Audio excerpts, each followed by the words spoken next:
Very good afternoon, everyone. It is my pleasure today to welcome Mr. Saurabh Agarwal, Vice President and General Manager at Avery Dennison South Asia. We welcome you, Saurabh, on our platform. Thank you, Jyotsna. For the benefit of our viewers, we want to highlight more on the company profile. So, Avery Dennison is a material science and a manufacturing company which specializes in the design and manufacture of a wide variety of labeling and functional materials. Their expertise and scale enables them to deliver innovation, sustainable and intelligent solutions to customers all over the world. To have this discussion, we would like to start on the point of innovation, leadership and technological advancement. We'll have the discussion with Saurabh in order to understand what keeps him driving such a global brand towards innovation, technology development and advancement towards building more sustainable products. Over to you, Saurabh. Thank you, Jyotsna. It's a pleasure to be here. Some of the terms that you have used are really close to our heart. This is something that defines us. This is something that we do every day. And the space in which we are operating itself is also transforming. Right. So we are part of the larger packaging ecosystem. In fact, two trends which are redefining the space. One is sustainability and one is digitization. Right. So historically, if you see, one will say packaging has also been a villain. Right. Because they contribute to some of the damage that happens to the environment. But is it really a villain? Not exactly. Because if there was no packaging, anything that you consume would not have been possible. Right. All the modern supply chains would not have been possible. Right. Moving product would not have been possible. And that's where we come in. Right. Because today sustainability is the core of every innovation that we do. And similarly, on the digitization side, we are also the world's largest RFID player.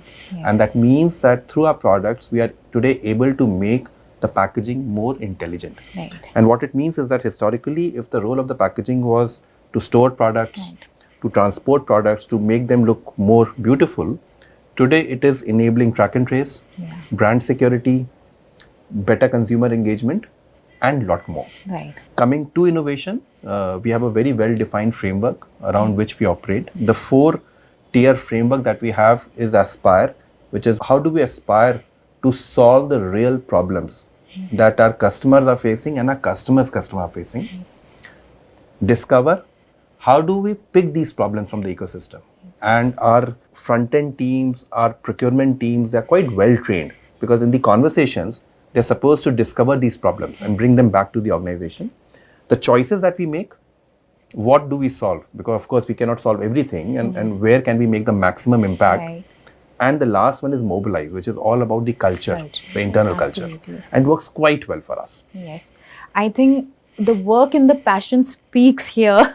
So it feels so great that with so many things happening, innovation, taking care of customers, targeting the sustainability agendas, I think that's huge what we are doing with all the products you have. Probably then I would like to ask that sustainability has been a focus for globally. Our mandates, we're talking about COP28 coming next and we have a lot of other things happening. How do you feel that you're aligning all your goals when we come to the CSR activities and other factors of sustainability? Sure. So I'll take CSR separately and I'll pick first the sustainability piece. Again, sustainability, as I said, is something that's very close to our heart. We as a corporation were probably the front runners in publishing our 2030 sustainability goals. We call it Mission 2030. Okay. And as I said, that we were the early adopters. It's a stated public objective that by 2030, across the regions in which we operate, we will have all our standard products, which will have recyclable or renewable content. 100% of our sourcing will come from responsible sources. Our scope 1 and scope 2 emissions would be lower by 70% versus the 2015 baseline, irrespective of all the growth that we see during this period. And our scope 3 emissions would be lower by 30% versus the 2018 baseline. And we'll be 95% landfill free. This is something that's not only global, that's something that we live every day here. And in fact, I can give you many more examples. Like one of the latest example is that how our products, the labeling solutions that we provide are enabling the recyclability of the glass bottles.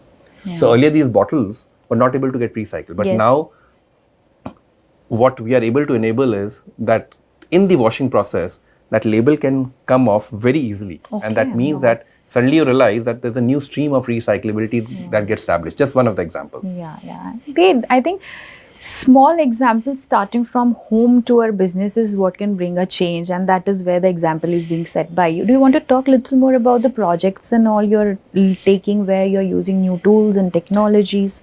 Sure. You also had asked about the CSR piece, yes. and I think I should cover that as well. Again, CSR is something, because the way we define our stakeholders, it's of course it starts with customers. Customers, right? Customers are very important for us. Our employees, they are a very important stakeholder in our journey and in our success. The communities in which we operate, and they are again something that's very close to our heart, and of course our shareholders, because they are an important stakeholders. Now, coming to communities, so we have a very well defined and well-established CSR programs. We work with some of our NGO partners. Okay. So one of the partner is Read India, with whom we do. So we have a manufacturing location in Greater Noida, and we have a manufacturing location in Ranjangaon near Pune. Okay. So around those communities, we run community centers. Okay. We have a partnership with this NGO Magic Bus, which works very closely with the schools in that area to avoid the dropouts, and how do we make sure that we can, through our presence, we can make the lives of these kids better. Smile Foundation is another partner with whom we operate, and we have some pretty well established recycling programs which we run with our customers. So the waste in form of matrix waste and the liner waste that gets generated, and generally it ends up in a landfill. What we do is that how do we make sure that we can avoid it going from the landfill? So either it gets into the energy stream, or it gets into some form of a recycling stream. So what do you think makes you different or stand you apart when you look at the CSR part, when talking about the customers or your clients? What is the difference you have? It's a great sense of satisfaction that the lives, the thousands of lives that we are able to impact. It definitely makes us very happy and a lot of satisfaction. In fact, one thing that I should also call out is for a lot of these programs, there's a lot of passion in our employees. So we have a measure that we track, that how many of our people did participate in these programs, and that number is pretty high. And so I'm sure the graph is also rising. It is. So people do their work, but they also find time. How can they contribute more to the society through these programs? That's amazing, because we focus that when you talk about sustainability and CSR, the social, the governance factors are also very important apart from the environment factor we are analyzing. So on all this process, do you feel there are certain challenges you're encountering when you want to work towards your business objectives and bring this change? I'll not call them challenges, I'll call them opportunities. There's a lot that can be done. In fact, generally that's a mantra that we follow, that we'll focus on all that we control. We'll not focus on something that we don't control. It works well, and probably as a emerging market, India as a market and South Asia as a market, every challenge brings an opportunity, and probably we believe that we are quite well placed to capture those opportunities. We have been in this country for more than 25 years now. Last year we celebrated our 25th year. Oh wow! So it's a very solid foundation. We take a lot of pride in being able to partner with the PS industry in this country, and it just looks like that the journey has just begun. There's so much that can be done. I'm sure. Being 25 years in the market and understanding our economy, where we have a lot of resources, we have great entrepreneurs and all the talent here, how do you see and how you have been utilizing all that we have at the country level as a resource to bring the change? I'll say there are a lot of set processes and tools which already exist in the organization. So the tiers that we have, one is of course the leadership team. Then we have something called extended leadership team, which is -1s. And then we have the next 100. So that's how we have tiered our talent. There are internal tools like LDR, wherein at the regular interval there are assessment that happens on the long-term potential of our people.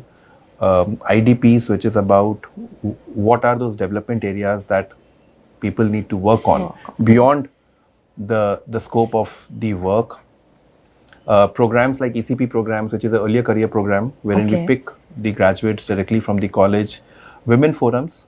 So a lot of work happens around LNOD Okay. side, I'll also say that we have been reasonably successful in exporting a lot of talent outside India Okay. for a lot of global roles and the regional roles. Okay. So that, and probably with the growing might of India and the confidence in the talent that comes from this part of the world, it's only getting better. No, I'm sure. I'm sure. One last question, probably focusing on the packaging industry. So you want to talk for the benefit of our audience that what is that one mention that you want to bring that's the change you're looking at maybe in the near future when you talk about the packaging industry and the products you have in the market? I'll say packaging, the way I see packaging is part of the larger ecosystem. India is at the cusp of a major change. Like today, if you see, the per capita income here is $2,500, which is expected to double in next 7 to 8 years. The amount of transformation that it can bring can be unprecedented. And we also benchmark what we do here with what we do in the rest of the world. So there is a lot that will happen. And of course, packaging plays a very important role. As I said, that packaging, sometimes we don't appreciate how important packaging is. Anything that you're consuming is packed in a certain way. Right. And then, of course, our labeling solutions and our RFID solutions make this packaging a lot more richer and intelligent. If you're talking of, say, 20% of the medicines somebody quotes are fake. Right. Today we have solutions that can solve it. If food waste is a problem, today there are solutions that can get solved. Right. So what I see the role of packaging only growing. And the sustainability and digitization going back to where we started would be the two key themes Right. that will really transform this space. I'm sure. Just ending on a note that we all are doing business end of the day. So how do you define that statement coming that sustainability marries profitability, means catering to your business needs but also to the environment? There's no other way. That's the only way. It's very clear that what we have been consuming from Mother Earth is unsustainable. We cannot keep on drawing more than what we are able to replenish. We need to get. And today technology is allowing us to solve this problem. A lot of this nuisance that has got created, a lot of this damage that has got created has been happening unintentionally. Imagine if we intentionally want to solve it. It is solvable. And we as an organization understand our responsibility in doing that. I think each one of us need to understand that it starts individually, first of all, that we need to be responsible towards our society. And this, of course, if organizations like Avery start thinking about it, we all can bring a change in this. Thank you so much for talking to us. It was pleasure talking, and I think we all have something to take from this discussion and out of the room when we go. So thank you, Jesna. It's just such a pleasure to interact, and thank you. Thanks a lot. Thank you so much for joining us on the platform. Thank you.